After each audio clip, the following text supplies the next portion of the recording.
সেটা হচ্ছে কথা, আমার মা ভীষণ অসুস্থ, আমার মা ক্যান্সারে আক্রান্ত। সেই ছবিতে দাদাকেও খাবার দিচ্ছিলাম, দাদা বললো অরুণবাবু আমি কিন্তু দোকানের বাইরে, এখানে যতজন ওখানে সার্ভিস দিচ্ছে সবাই কিন্তু আমরা একসাথে কাজ করি, তাহলে বিশ্বাস করতে হবে। তাতে তুমি আমার জয়মাতারাকে আমি দুটো জিনিসের কাছে চেয়েছিলাম, এখন আমার চাওয়াটা একটু বেড়ে গেছে। হয় না অনেকের যে একটু সন্তুষ্ট হয় না, আরেকটু হলে ভালো হয়।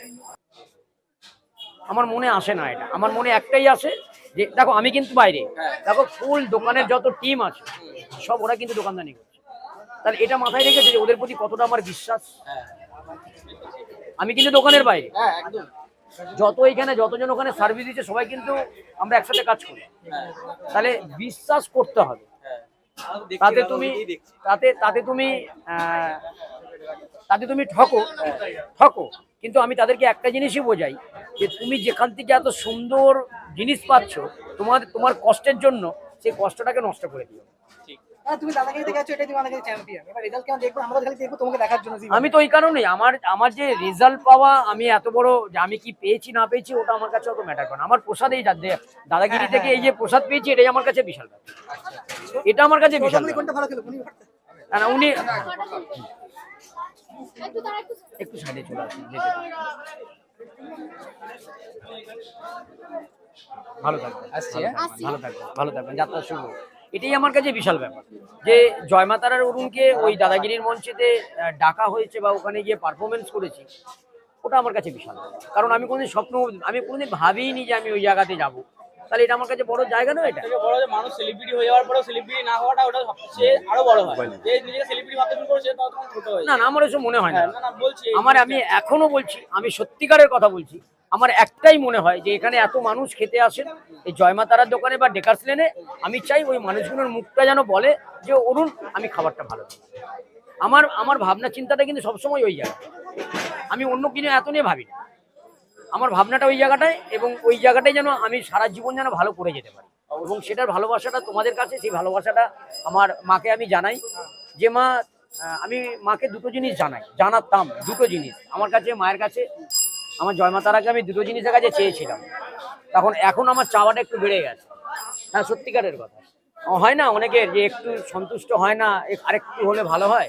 তা আমার মাকে, আমি যতদিন আমার মায়ের সাথে আমি আমার মা, সেই মায়ের কাছ থেকে আমার দুটো জিনিস চাইতাম। যে প্রথম বলতাম মা আগে তুমি ভালো থাকিস মা, আর সবাইকে ভালো রাখিস।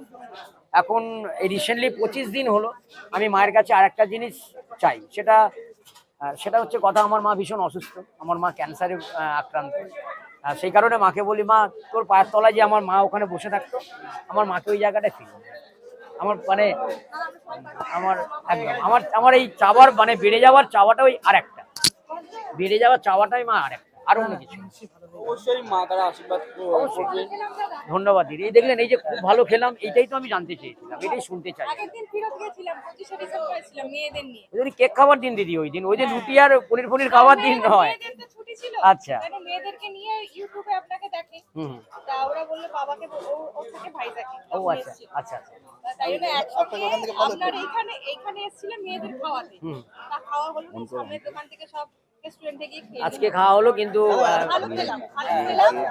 মেয়েদেরকে নিয়ে নেক্সট টাইম আসবো। একদম একদম অবশ্যই আসুন, অবশ্যই।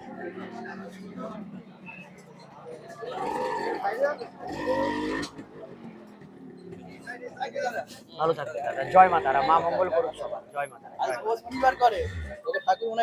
আপনি দিদি আমার এই জয় মা তারা দোকানেতে শুধু স্যালাডটা বাদ দিয়ে, কারণ এটা তো কলকাতার ডেকার্স বিখ্যাত খাবারের গলি, অফিসে দাদারা আসেন, বাবুরা আসেন এখানে, তা ওনাদের জন্য একটু স্যালাডটা রাখতে হবে। এবং আপনি যাবতীয় যা কিছু খাবেন, যা কিছু খেয়েছেন এখানে বা যা কিছু খাবেন, প্রত্যেকটা আদা নেই, রসুন নেই, পেঁয়াজ, আদাটা অবধি দেওয়া নেই, ওটা আমার খরচাটা বেঁচে যায়। হ্যাঁ ওটাই আমার একদিক থেকে খরচা বেঁচে যায়। ভালো থাকবেন। দাদা আমি একটা কথা জিজ্ঞেস হ্যাঁ করতে বলেন। আপনার এই ডেকার্স লেন থেকে দাদাগিরি পর্যন্ত যে সফরটা, এটা একটু ছোট্ট করে যদি বলেন। আমাকে আরেকবার বলেন প্রশ্নটা। ডেকার্স লেন থেকে দাদাগিরি পর্যন্ত জার্নিটা একটু যদি আমাদেরকে একটু বলেন, ছোট্ট করে, বেশি বড় বলতে হবে না। আমি তো বড়, আমি এইভাবে বলে ফেলি, দেবার যেখানে আপনি কেটে দেবেন। আমি যখন আমি এই দাদাগিরির মঞ্চের কথা যখন প্রথম শুনি, তখন অমিতের আড্ডা বলে একটা চ্যানেল আছে, তার কাছ থেকে আমার শোনা যে অরুণদা তোমাকে জি বাংলা থেকে ফোন করবে, তুমি তোমার নাম্বারটাকে আমি দিতে পারি। আমার তখন শুনে গর্বিত হলো, যাক মানুষ আমার অরুণকে জি বাংলা হয়তো ফোন নাম্বার চেয়েছে, তো সেখান থেকে অমিতের আড্ডা বা অমিত ও নাম্বারটা দেয় জি বাংলাকে। তারপরে জি বাংলার দাদাগিরির সেটের মানুষজন এখানে আসেন, যারা আছেন ওনারা আমার সাথে এসে দেখা করেন, কথা বলেন, এবং আমিও কথা দিয়েছি ঠিক আছে আমি নিশ্চয়ই যাব। এবং আমি সেখানে গিয়েছিলাম। আর সেখানে যাওয়ার পরেতে যে অনুভূতিটা আপনি জানতে চাইলেন, সেটা বলার জায়গা থাকে না। আমার মায়ের কৃপা, এত মানুষের ভালোবাসা, আর সোশ্যাল মিডিয়া, এবিপি আনন্দ, এদের কৃতিত্বটাকে আমি জীবনে কোনোদিন ভুলতে পারবো না। এই কৃতিত্বটা জীবনে কোনোদিন আমি ভুলতে পারবো না। আপনি সেদিনকে কিছু রান্না করেও নিয়ে গেছিলেন? হ্যাঁ, আমি নিয়ে গেছিলাম। কি কি নিয়ে সেখানে আমি নিয়ে গেছিলাম পনির ভর্তা নিয়ে গেছিলাম, আর মশলা কুলচা নিয়ে গিয়েছিলাম, গোবিন্দভোগ চালের খিচুড়ি ছিল, আর বেগুন সুন্দরী ছিল। সবাই খেয়েছে? সেটা সবাই খেয়েছে, তবে দাদা ছিলেন, আমরা 5-6 জন পার্টিসিপেট করেছিলাম, সেখানে ফুডি মামাও ছিলেন। তো সেই দিন ফুডি মামা ছিলেন খাওয়ানোর দায়িত্বে, মানে টেস্ট করার দায়িত্বে। তো ফুডি মামা আমি দাদাকে আমার ছবি কিছু বেরিয়েছে, তো সেই ছবিতে দাদাকেও খাবার দিচ্ছিলাম। দাদা বললো অরুণবাবু আজকে থাক, আজকের খাবারটা আমি টেস্ট করব না, আজকের খাবারটা ফুডি মামা টেস্ট করবে। উনি যেহেতু আছেন এখানে, উনি আজকে তো ফুডি মামা খাবারটা টেস্ট করবে। আর তারপরে তো টিভির পর্দাতেই আছি, মার্চ মাসের 3 তারিখে, যদি সম্ভব হয়, যদি আপনাদের সময় থাকে, একবার জি বাংলাটা লক্ষ্য রাখবেন 9:30টার সময়। 3 জয় মাতারা, ভালো থাকবেন। আপনার সঙ্গে দেখা করে আপনার এখান থেকে খাবো। খেয়েছেন আপনি কি? না, আমি পার্সেল নিয়ে নিয়েছি। আগে না খেয়ে পার্সেল নিয়ে যাচ্ছেন কেন? না, যদি একটু আপনার খেতে সঙ্গে পারতেন। দেখা করার আমার অনেক দিনের ইচ্ছে ছিল।